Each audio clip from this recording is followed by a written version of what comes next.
Olá, meu amigo, minha amiga.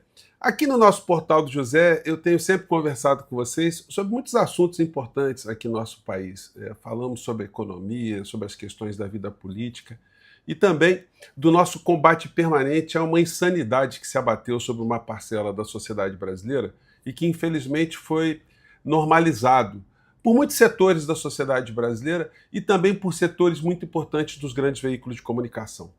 Então, essas coisas que ainda chocam muito pessoas como eu e você, passam despercebidamente por algumas frações da sociedade brasileira. Mas elas têm que ser combatidas, porque quando elas começam a normalizar crimes hediondos, situações que são verdadeiras aberrações humanas, aí não dá, né? Então, eu quero abrir espaço hoje aqui no nosso portal para, primeiro, noticiar vocês aqui que eu tomei uma providência, fiz uma representação junto ao Ministério Público do Estado de São Paulo, em função de uma apologia de um torturador e apologia da tortura, que foi feita num programa de rádio por um bolsonarista que tem espaço nas redes sociais. Eu vou conversar com vocês sobre isso, vou mostrar aqui algumas situações, mas é sempre muito importante pedir para você, convidar você que está chegando agora no nosso portal, está nos conhecendo agora, para que você venha fazer parte aqui do nosso espaço, fazendo a sua inscrição aqui conosco, enfim, compartilhando os nossos vídeos, dando seu joinha, mandando seu comentário, se puder, vindo também para o nosso clube de membros e prestigiando o nosso canal de cortes, onde eu coloco ali alguns vídeos mais curtinhos, né? Sempre movimentos muito importantes que ajudam aquilo que nós fazemos aqui chegar a mais pessoas como você, tá legal? Então vamos lá. Bom, eu abri uma pausa aqui nas questões da economia, tem muita coisa importante para acontecer aqui no Brasil.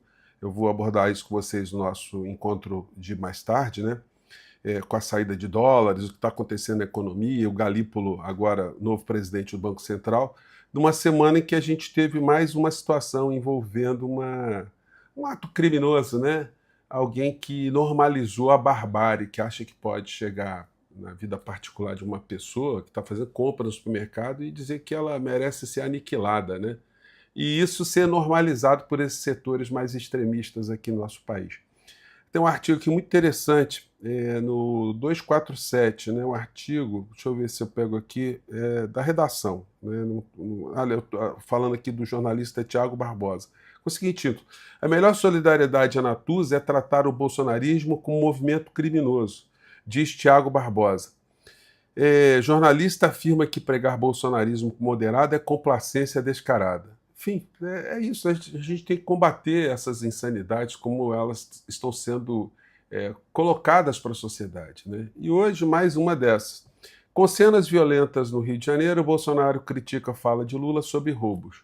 Então, é sempre a exploração do mal, é sempre a exploração do extermínio. O que Bolsonaro tenta transmitir para os seus seguidores é que tem que matar jovens que praticam furtos, praticam roubos. Essa é a visão dessa gente. Enfim, o que é uma coisa absolutamente primitiva, neandertalesca. É óbvio que o crime tem que ser combatido com a mesma veemência com que ele se apresenta para a sociedade. Mas a gente não pode normalizar o extermínio, né? Uma limpeza étnica como uma ferramenta aceitável em qualquer lugar do planeta. Isso já foi discutido em muitos cantos desse mundo, né? E o mundo tem evoluído muito, mas embora nós tenhamos ainda chagas espalhadas por vários lugares do planeta, aqui no Brasil nós temos a nossa chaga interna. E aí ontem eu assisti esse vídeo aqui, que eu acompanho sempre o povo da direita, né? E um cidadão aqui fazendo apologia de um torturador, de um criminoso, apologia da tortura, legitimando a tortura como uma ferramenta de combate no campo da política. Gente, olha, não tem nada pessoal contra a criatura, contra o radialista, mas eu tive que fazer representação, porque eu lutei minha vida toda por cidadania, direitos humanos, e continuo a fazer isso com vocês, então eu não posso ver um negócio desse e achar que é indiferente, porque é um ataque a toda a sociedade, né? Se você não viu, gente, a coisa foi essa aqui, vamos lá. Nesse momento, cria-se uma... Sim, ele é de Bauru, mas ele foi à posse do vereador, sobrinho do torturador Brilhante Ustra, que se elegeu com esse nome, né? Que já também é uma anomalia política no nosso país, né? Ele se deslocou para a posse da criatura para prestigiar. Vocês vejam o tipo de energia desprendida em favor de alguém que carrega o nome de um torturador, né? Enfim, aí disse ele aqui, fato que aconteceu na cerimônia. Situação em cima do nome do Ustra. Pode chegar, André.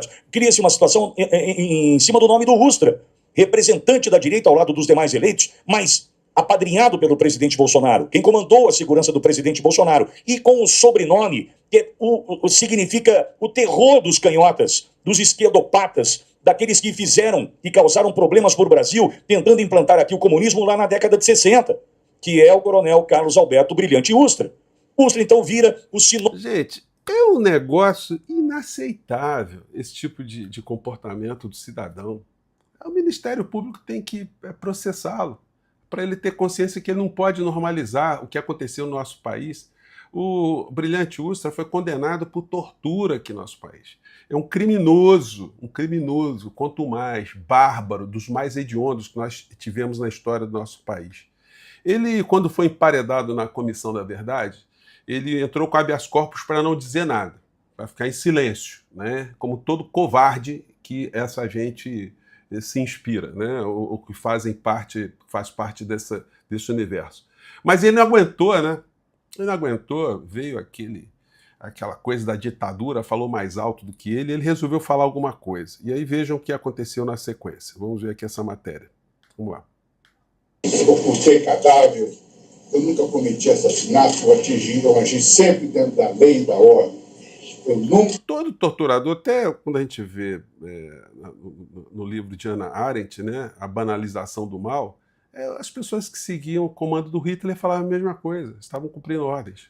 Nunca fui um assassino. Mas o conselheiro da Comissão Nacional da Verdade, Cláudio Fonteles, contestou o coronel. Ele apresentou um relatório do DOI-CODE de 1973, quando Ustra estava à frente do órgão, que registrava 45 mortes. No período em que o senhor comandava o DOI-CODE, pessoas que lá estavam presas, brasileiras e brasileiros, foram mortos por divergir. Ninguém foi morto lá dentro do DOI. Todos foram mortos em combate. Questionado pelos integrantes. Todos mortos em combate, gente. As pessoas presas dentro de uma instituição, torturadas, não aguentavam a tortura, eram mortas ali dentro. Aí depois a polícia fazia esse laudo fraudulento, com auxílio de legistas, que também foram processados, foram condenados aqui no nosso país, fazendo a farsa, montando uma farsa que eles tinham tentado fugir, enfim, aquelas coisas que nós sabemos, né? Mas o covardão seguiu aqui. Da Comissão da Verdade, o coronel também negou a existência de casas clandestinas de tortura. Nunca teve centro clandestino sob tortura, nunca teve. Se alguém disser que teve, eu não tive conhecimento e nenhum subordinado meu que eu saiba disso. Mas o ex-sargento Marival Chaves, que trabalhou com Ustra, deu relatos que colocaram em xeque a versão do coronel. Não só tinha acesso ao livro, como participava de tortura. Na gestão dele existia um centro de tortura, 2 centros de tortura em funcionamento. Durante o depoimento, Ustra se negou a responder diversas perguntas, principalmente sobre a morte ou desaparecimento de militantes políticos. Mas quando foi convidado a fazer uma acariação com o ex-preso político Gilberto Natalini, que afirmava ter sido torturado pelo coronel, o clima ficou tenso. Não faço acariação com esse terrorista. Não faço! Não sou terrorista, viu, coronel? O terrorista é o senhor, torturador. Terrorista é o senhor. Depois da confusão, a sessão foi encerrada. Fora do depoimento, o ex-preso político Gilberto Natalini voltou a criticar Ustra. Qualquer um que tivesse vivido aquilo sabe o que era aquilo. Aquilo era o inferno. E ele era o comandante do inferno. Coronel Brilhante Ustra. Então, gente, não dá para passar despercebidamente esse tipo de coisa, né? Então eu fiz aí uma representação junto ao Ministério Público de São Paulo, tá, com o número 0715-0001 de 2005. Acho que é uma das primeiras aí de 2005. É uma obrigação de alguém que sabe como foi a história do nosso país, como foi dura a reconquista da democracia e como é dolorido a gente ver pessoas tentando normalizar coisas hediondas, né? Nem vou falar aqui das torturas em espécie. E o nosso papo hoje aqui, certamente o YouTube vai dar uma uma limada, porque as expressões que a gente usa aqui, que a gente falou aqui, elas são tão repugnantes que até a plataforma dá uma cortada. Vocês imaginem se essa fala desse cidadão fosse alguma coisa que, olha, porque esse nome, Adolf Hitler, ele é o terror dos judeopatas, né, ou dos israelitopatas, e que eles queriam implementar aqui um sionismo, alguma coisa na Alemanha. Vocês imaginam uma coisa assim? Então, se a gente troca os personagens, a gente tem uma dimensão de quão hedionda é esse tipo de fala de uma criatura que devia ter mais responsabilidade, né? Como eu digo a vocês, nada é pessoal, mas, pô, não dá, né, gente? A gente tem que dar uma contribuição para que o mundo fique melhor, e o mundo, para ficar melhor, a gente tem que tirar da alma das pessoas esse ódio, esse comportamento de desumanização do ser humano, né? E qualquer tipo de apologia contra qualquer tipo de violência. Me desculpem a veemência, nosso portal é para isso. Eu fico por aqui, gente. Um grande abraço, mais tarde a gente volta. Tchau.